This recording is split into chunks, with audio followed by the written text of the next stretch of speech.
2020 might have been the year I quit digital photography.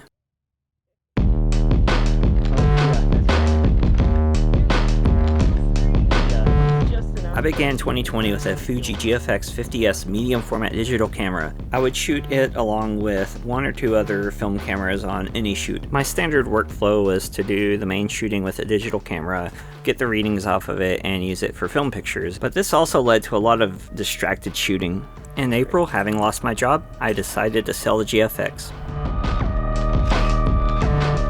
Since then, this is kind of my typical shoot. I brought my Contax G1 and my Bronica ETRS out here with Ali, and I decided to see what Portra 160 had to offer again, along with some other film we'll talk about. But I started with the Portra, and of the Portra family, I definitely like 160 best so far. I'm still trying to decide about 800, but 400 is just always too warm for me. It always bothers me, but 160 I just love every time. It's got a little more contrast than 400 does.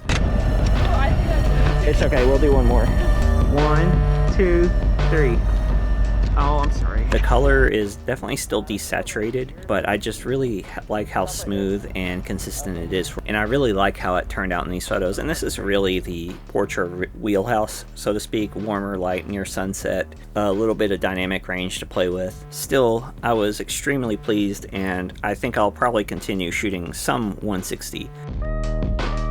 At this time of the shoot, I also had some Kodak Ultramax 400 in my contacts, and I really like how it turned out too, and I especially shot it in this setup, but I really like what the sun was doing right here. It was a little bit hard on Allie's eyes, and as somebody with extremely photosensitive eyes, I understand, and she thankfully had these sunglasses which fit perfectly because I wanted a bit of a confident fashion look with these, and we had this old gate here. You can even lean back against it a little bit. Bonus points for Kilgore drivers for not catcalling Ellie once, a very rare occasion in Kilgore. But I love this kind of thing because you can see that kind of patina on the old theater walls, and there's a lot here to really lend some warmth and saturation and just some really neat colors to the scene. The sky's getting a little punchier, and for some reason the sunsets always look really nice from this location. Okay, here we go. Color retention of film is something that still stands out versus digital, and it's not the only thing, and you can find an excuse to do anything, but for me, film is really doing it for me right now. And finally, here's that Ultramax right here.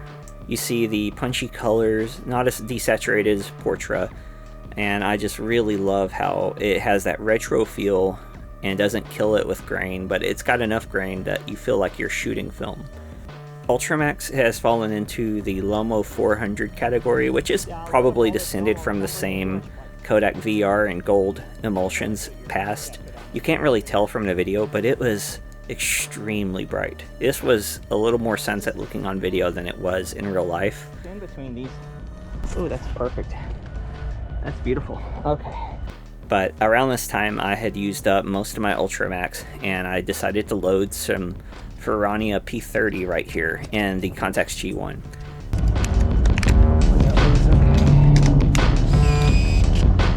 Okay, so this should be cool. This is not Ferrania P30's strongest type of setting, this kind of intensity, because it's not known for its subtle contrast, but I love how it turned out. And it did take some finagling in Negative Lab Pro to make it look like that, but at this point it was becoming real sunset, and I noticed how vibrant and just completely beautiful the sky was looking. And it was still a little bit too intense, but I did get a few pictures at this stairway, and I just loved the power of this shot. And I shot this on Ferrania, which you'll see in a minute, and I think I shot Lomography 800 in a little bit because I had finished the roll of Portra already. This is powerful. Turn your head just way a little bit. Okay. Now look into the camera if you can. Okay. And here you see more of that Ferrania fine grain, just inky, beautiful blacks. And when you get the gradation though, it is so beautiful.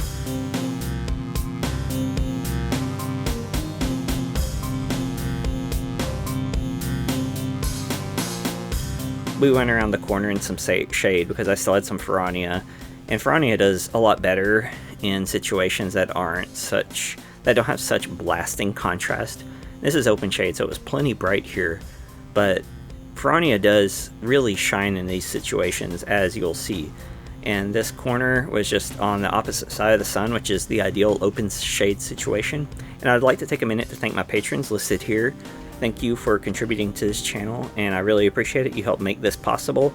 And if you'd like to become a patron, follow the link on the bottom of the screen and click the link in the description to find out how. You can do it for as little as $1 a month.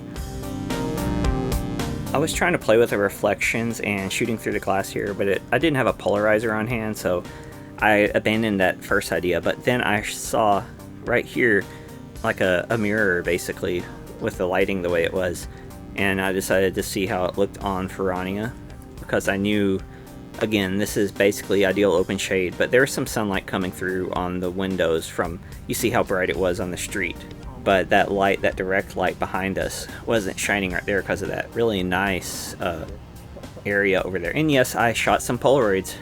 You'll see a few of them.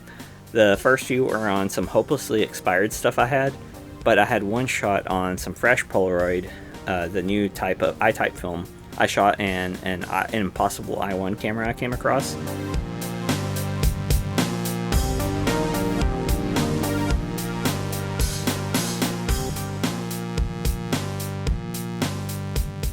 I just look at those colors. I love that. It's so pastel and beautiful and soft. And here's the Ferrania.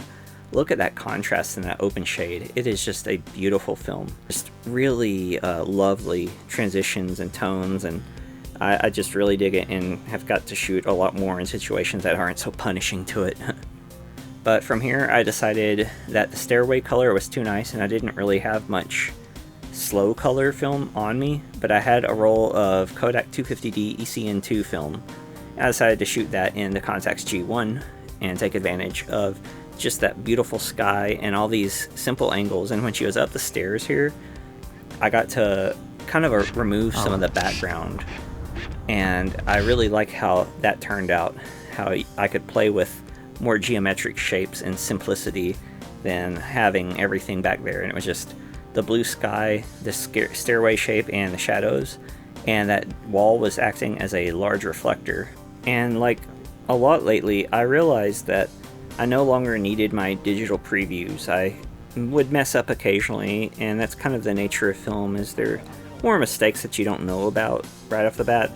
But I trust my exposure a lot more, I trust my composition a lot more, I trust my eye for lighting and details a lot more, and I just feel a lot more present, not only in the process, but especially with the subject.